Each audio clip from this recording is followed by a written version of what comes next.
বাংলাদেশ আওয়ামী লীগের বিপ্লবী সাধারণ সম্পাদক, যিনি একসময় ছাত্রলীগের নেতৃত্ব দিয়েছেন, কারাগার থেকে বের হয়ে আওয়ামী লীগ, ছাত্রলীগ, যুবলীগ, কৃষক লীগ এবং শ্রমিক লীগকে সমন্বিত করার জন্য অক্লান্ত পরিশ্রম করেছেন।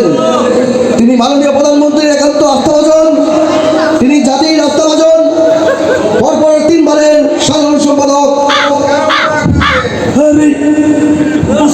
এত কথা বলা লাগে না।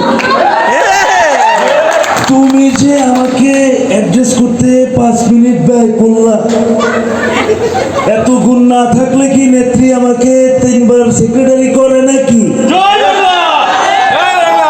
তুমি কথা কমা।